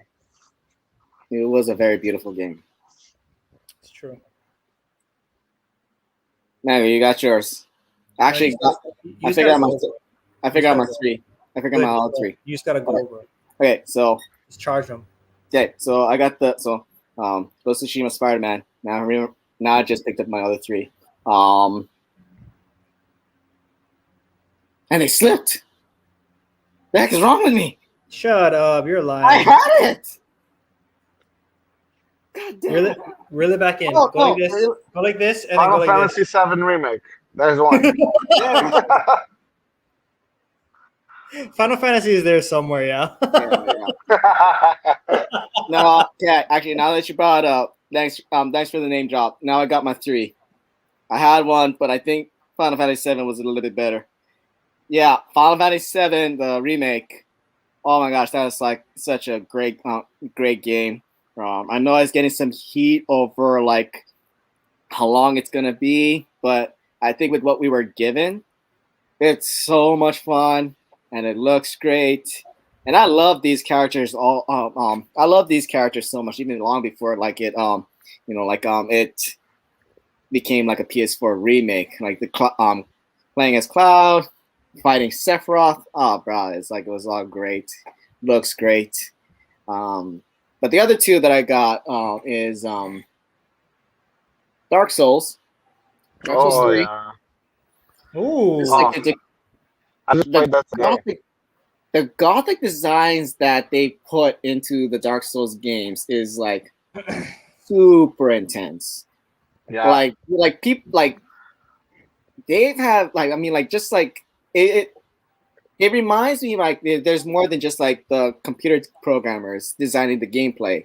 They have people actually putting the work to design and paint these arts that they're going to use for the game. And like if you look at the details in the Dark Souls games, like the amount of detail that each level has and how it's programmed to be one level, like you don't like upload into a new level and there's no cutscenes to break it up.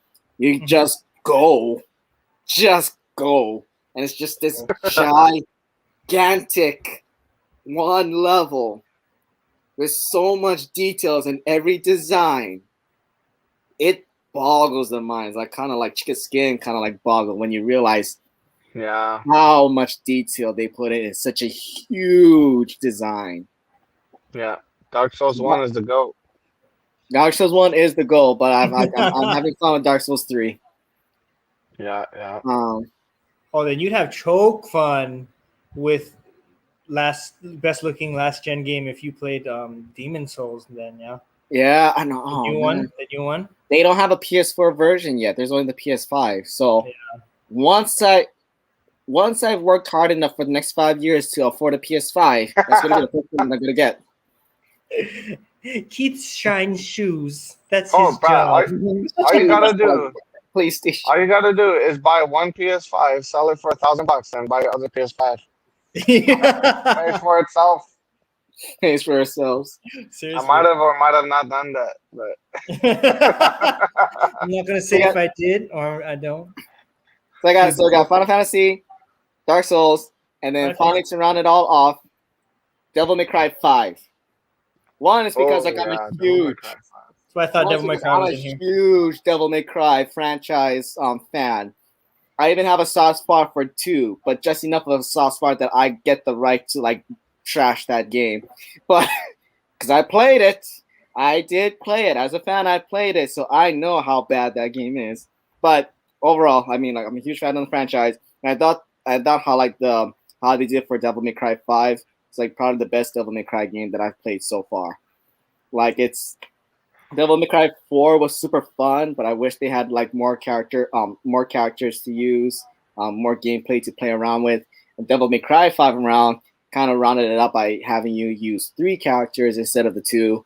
Each one is different. Each one but each one has a different gameplay, unique gameplay aspects, and each one can evolve and grow. So you're gonna get and gain more powers and weapons with each character, and it also looked great. Like into comparison, if like focusing on the area of graphics, this was a great looking game. It's another one where like, you know how you have like those CG animes on Netflix or whatever, or like like the Final Fantasy Advent Children. Yeah, Devil May Cry 5 looks better than that. Like Jeez. Devil May Cry 5 looks better than some modern day animes today. Like certain like CGI animes that are specifically designed to be looking like great CGI animes. Yeah, Devil May Cry 5 blows them out of the water. They're like the graphics on that thing is like super detailed and works great with just motion capturing and ray tracing. It looked like the coloring and the designs are just awesome. Can't even put into words how like beautiful this sloth-looking demon is. How like it's like this one gigantic crocodile that's all chained up, and then if you put in enough damage, it just explodes into like this disgusting 3-tongued slug that starts chasing you around because the chains on his legs broke. It's eerily beautiful to tackle something like that. And like some of the stories, like I mean, like it's debatable whether the stories are like is good for the fan base or not. I, as a fan, really enjoyed it. Like I enjoyed it. I enjoyed the story way more than Devil May Cry 4. Like it answered a lot of fan base questions for me, and I'm content with it, and I'm happy with it. But I feel like Devil May Cry 5 did well. But in terms of a top tier game, I felt like it was like a little bit underrated. Bruh, it was an amazing game. One that I'm happy to have. I'm just happy that they made it. It was so awesome. Oh, and of course, music. Gosh, the music slaps so hard. God damn, it's like probably the best. Hey, bro. It's on sale right now. So The soundtrack to Devil May Cry 5 is like honestly like my top, if not the best, video game soundtrack that I've heard in 2020, hands down. Shout outs, like I'm following on Twitter right now. Shout outs to Casey Edwards, who worked super hard to like compose all the music for that game, including the hard metal, hard rocking rock and roll themes for each character. For each character. God damn, it's like that guy is a musical genius. You can't fight me on that. That guy's a musical genius. And he slaps. And he slaps. Just yes. Slaps, bro. Yes. Fucking slap. Lickings, bro. Licking. You get that music licks me. Huge lickings. You're like your mama's lickings won't compare to like how much lickings you're gonna get from this music. Wow. I know what I said. What's his name? Carl what? Carl Sanders? Casey Edwards. Casey Edwards. Yeah. Man, must be the scariest Samoan guy ever to give that kind of lickings, bro. Oh gosh. All right. Well, that was a list, and you gave me ample enough time to think of mine. Awesome. I was just going through Vinny's comments on this post. Dude, half of this is no God of War. Yeah, bro. Which means that most people don't understand or view something called an opinion. Yeah. An opinion is something that we choose what we like personally, but it doesn't mean that you have to like it. Exactly. But yeah, whole opinion. Shout out to Asaf. Okay, I don't know. Asaf, ASSAF, hashtag Elden Ring. I think this kind of ties in together what we talked about, and I'll go into my top 5 for sure. He says, or she says, or he, she, they, him, LGBTQ says, I'd say what makes Ghost graphics look so good is the art style. It makes it look better than most games. Thank you. Thank you for reiterating our point. And it's not just about graphics. And I think that's an interesting thing that comes with when you posted this. You just put best looking games. But when it comes to best looking games, it goes back to that thought process of we only think graphics. We don't think gameplay. We don't think art style. We don't think graphics as well. Story, it all ties in together. You know, like you mentioned, you like Witcher because it's the best open world that you've ever seen, you know, and that open world Yeah. aspect ties into that graphic fidelity aspect as well. But dude, this stuff is hilarious. The amount of God of War references in here is mad crazy. Like, yeah, I That was can't. God of War and Uncharted 4. Yeah, Oh gosh, Uncharted. the PS behemoths. Those are the ones. But some of here are really interesting, dude. Like Final Yeah. Fantasy remake, Resident Evil 2. Yeah, I That was was like, a oh, Oh, like, you mean like the remake? Resident Evil 2 remake? yeah, Beautiful. Resident Evil 2 remake was inside here too. GTA 5. I don't really agree with that, but GTA Nah. 5. It's like Play-Doh Yeah. compared to Oh, gosh. nowadays. It's like Play-Doh. Another one that someone made in here, which was really good for its time. I guess it is last gen. Detroit Become Human. Dude, that Yeah, was a nice looking game, bro. that was Oh, a did really you? good Oh, looking yeah, game. yeah. Metro Exodus, Rise, Son of Rome is in here too. Oh, that's right. Arkham Knight is inside here. Like, oh, this is nuts. Like, these are games that I didn't think. And someone put Drive Club. But here's to my point, because someone also put Hollow Knight, and it kind of ties into Hollow Knight. Super nice game, but it ties into Nice. I think Oh, my top three. Okay. And then I just want to make a disclaimer just in case I piss someone off. But if I piss people off, then I don't care, boy. Okay? But my top would be my number one. Okay, no particular order. One, Microsoft Flight Simulator. Okay. Because when I saw that, okay, maybe okay. Microsoft Flight Simulator, the PC version. When I just saw that going and saw that playing, I think when it comes to graphics and like, I don't know if you've been in depth with what they do, but they track that kind of stuff live, like real time, practically real time. And they're tracking it through like, I don't know if it's satellites or anything, but there's some type of technology where it tracks it real time. It maps the whole entire stinking Earth.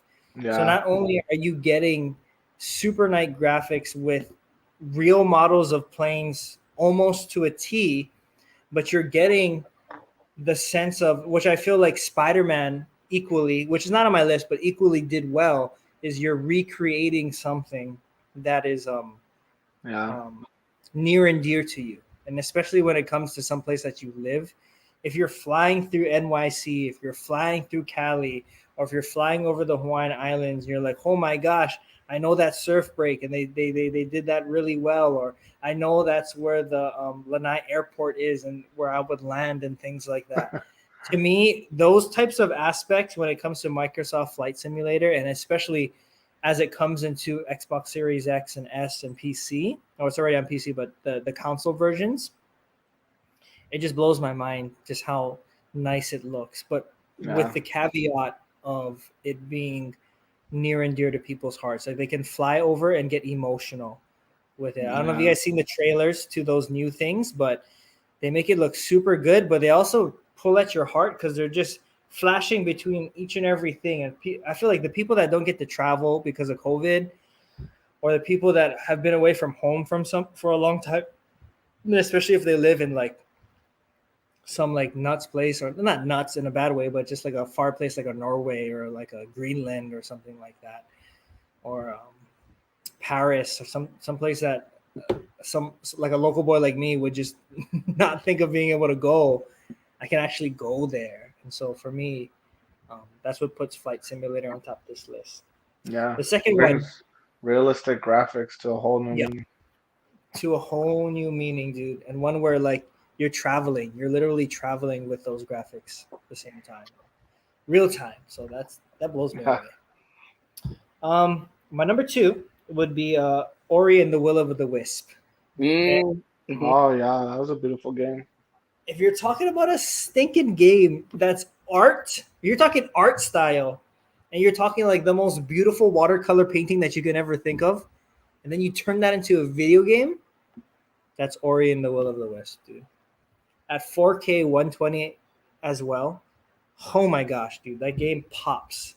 It's literally like you're watching a watercolor painting that's just popping and you're telling a story at the same time. So for me, just the art style, just how smooth it looks, and I don't know if that's just something that I like, but that kind of art style where it's very dang, I don't know the art term for it, but it's just like abstract kind of art, just very like colorful and different kind of paints and shades all blending together. Like you're sucking, just getting the best kind of Jamba Juice smoothie, and you're just smearing that bad boy all over the stuff. Like it just looks really nice. Okay, so Ori and the Will of the Wisp, probably for number 2. Number 3, Last of Us 2. So I put that on top of the list, just like Uso is. But I was the kind of guy. Don't hate me for this, but I don't have a PlayStation. Okay, I had sold my PlayStation 4 at this time, to get an Xbox Series X, to get enough money to get Xbox Series S. So, disclaimer, Keith, I feel like you can at least get $250 for half the price of a PS. Actually, more than half the price for a PS5 digital if you just sell your PS4. You know what I mean? People might buy it for. I sold it for at least $200, but I also sold all my games too. So, R.I.P. Last of Us Remastered and R.I.P. Monster Hunter World. Great game. So No good. wonder I lost my hunting buddy. Ooh, no, it's on Game Pass. Oh, it's not on Game Pass. Nah. We just pray and hope that Rise makes its way down to the other teams. Yeah. Nintendo. Okay. But Last of Us 2, I fully watched that thing, no commentary on YouTube. And that game, dude. Oh my gosh. If you're thinking visceral, that's the way I think about that game. If you think the definition of visceral and raw, and the way that it literally was like, I watched it because it literally felt like watching a movie. And to go back to you on your Devil May Cry 5 aspect, it's probably a lot better than some of the animated things that I see on Netflix and stuff like that. Oh yeah. That's how good it looked, dude. Like I watched the new Resident Evil. I don't know if you guys saw it. It's like a Resident Evil Netflix series. Last of Us 2 is better than that. 100%. That shows like Resident Evil 5 graphics. It's crazy. Yeah. Which is Not the that one good. that not too much people liked. That and 6. Hey, you can't beat 5, bro. You got fucking Chris Broadfoot punching a rock. Oh, Fucking Oh, size man. of a boulder. I love 5. It was really fun. 5 was fun though. 5 was fun. Granted with the rock punching, but that was to each their own. But Last of Us 2, it was literally like I was watching a movie. The facial animations, I don't know how they got that. That's next level stuff right there. You can feel pain when someone is like in pain, and just I've never seen NPCs that good yet. Never seen NPCs just The rather AI like actually. the AI, the way they react, the way their facial things react. Props up to Naughty Dog and making that look like just so stinking good. And I was just watching it on YouTube, but can I imagine playing this bad boy and being able to second jam a machete into someone's neck and seeing them go like, ugh, you know what I mean? Like that's just next level graphics. So Naughty Dog is known for that already, so it's a no duh that Last of Us 2 would be inside there. And people gave it kind of flack for being game of the year. That well deserved game of the year, regardless of what you think of the ending or not. Okay. My last two, one would definitely be Breath of the Wild. Similar to Ori, I think just the charm of that game, like I don't know, Nintendo games have a way of doing this, but like you can enter Nintendo game and it may not look the best graphically, but you feel like you're a part of their world, dude. Nintendo has just a way of doing that, all the way from Super Mario 64 to Oh yeah. stinking and Super Mario 64 in itself, Play-Doh block graphics, you know what I mean? But you felt like you're a part of that world, dude. Like the boop, boop, boop, boop, boop, boop, and you would go inside and pew, and you go boop, boop, boop, boop, you know? from like the one where you're swimming and those like little piano upbeat kind of music and stuff like that to the Bowser themes and stuff like that. I'm not even talking about this. I'm talking about Breath of the Wild. But Breath of the Wild was very similar to me, where I felt like I was a part of the world. You know, I had borrowed it from my friend Kenji. He let me borrow his DS at the time, and I didn't want to give it back because it was such a good game, and you just feel like a part of that world. So the art style is super nice. Breath of the Wild 2 it kind of looks the same right now, but it's looking, hopefully it's like a little bit, it ones up in its graphic style and stuff. But yeah, it's just in its own way. It's just, that's what I liked about it. Felt part of that. And then my last one, which I think anyone mentioned in the comments, which I'm going to cap it off with. I always get it mixed up. It's either Katana Zero or Zero Katana. Okay. So that game is like a side-scrolling time loop kind of game where you play like a samurai, and it's all pixel art. Okay.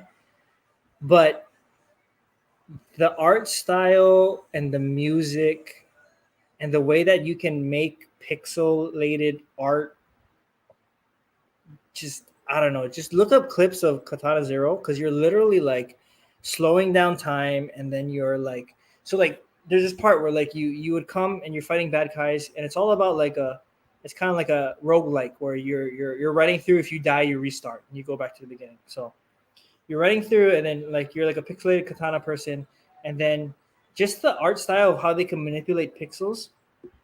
Like when you slow down time, everything in the screen goes black except for like the outline of your guy, which is like a tinge of yellow.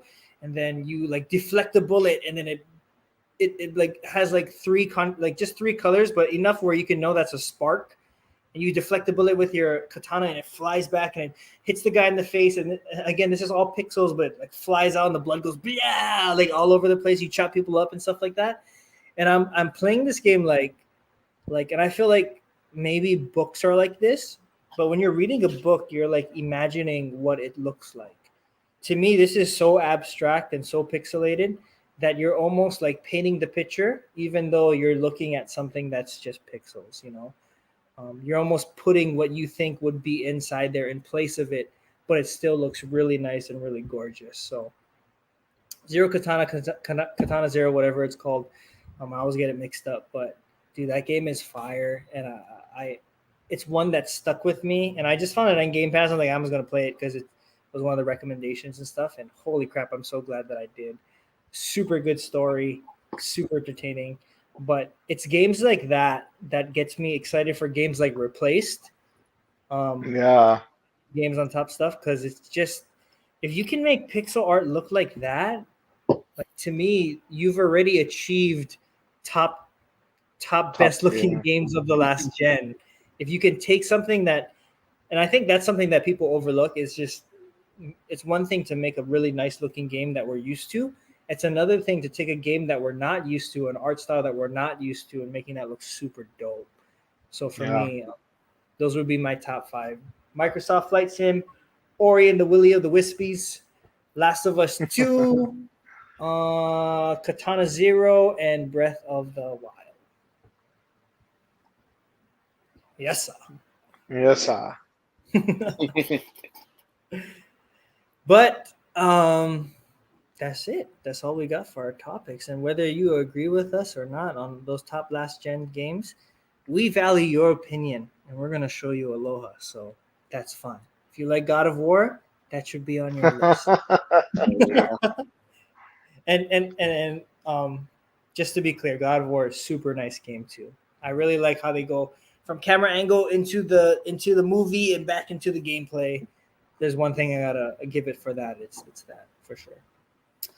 But yeah, that's it we have today. I shout out to Speed Angel. He couldn't be with us today because he had some family stuff to take care of. So brother, we're shooting out a prayer for that. You'll go do your thing and stuff.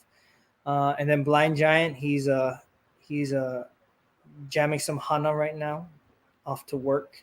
I'm sure probably he's that one dude that popped in with the eye Even though we didn't tell anyone we're going live right now, he's probably the dude that checked and stuff. So yeah, tune in after if you can. Check us out for sure, bro. And then hope the time at work is super good. But other than that, that's been our show. We Pauhana for today. We went almost 2 hours with just 3. So holy crap! Can you imagine if we had the other 2 people on our panel? Lord, baby, Sheesh. Jeez. man, was it good? And man, if I had to say that there's been an episode that we've been very passionate about what we've talked about, it's probably this episode. So I'm hoping people check this one out for sure. Like, share, tweet, smash the like button. That sounds so fucking dumb. I'm not gonna say that. But Smash the yeah, like, ring the bell. just All just YouTube stuff. like, subscribe, notify, come. Leave a nice Bell button comment. because you need to love us. Draco Keith, where can people find you? What you got going on, bro? Okay, on Twitter, you can find me as 3C Draco at 3C Draco, where I'm putting up some of my opinions of some amazing, great movies coming up, amazing, great PlayStation coming up, and my continual support of hashtag Stop the Asian Hate. I'm constantly always looking out to support for that. If you also want to look me up in other social media platforms, I'm also on TikTok called Glorious Silence, where I do my own acting parodies, acting spoofs, and a little bit of poetry as well. So check that out. Right on. And then my brother, Hawaiian Guy 808 USOVINNY. Where can people find you, bro? What you got going on? Yes, sir. Find me on Twitter at Hawaiian Guy 808 and the little sliding box on the bottom of me. That's my Twitter. And yeah, go ahead and leave me a hateful comment. Leave me a hateful comment. Let me pop that up for us right there. There you go. That's our Twitter handles on top to bottom. Leave him a hateful comment so he can suck it. Yeah, bring him on this 800 platform, we likes. can discuss them.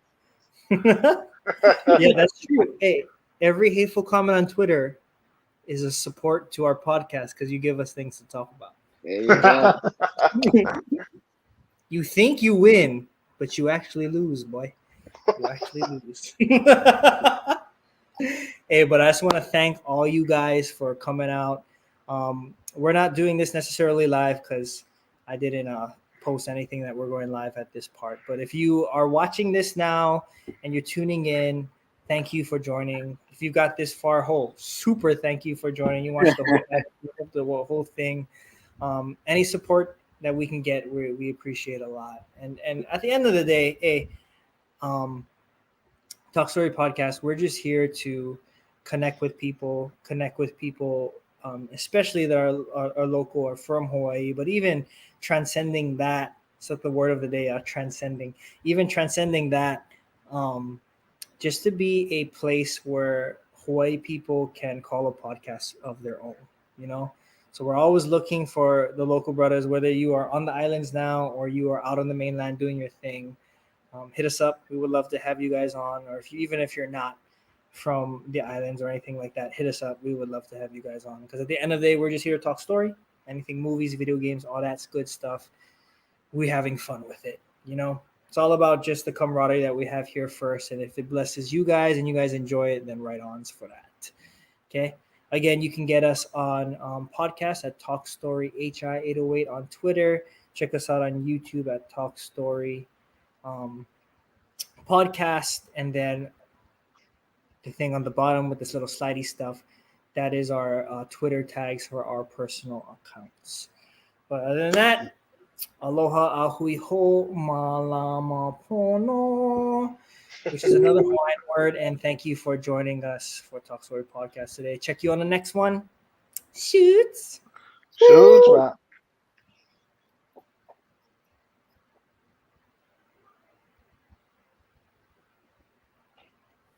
All right.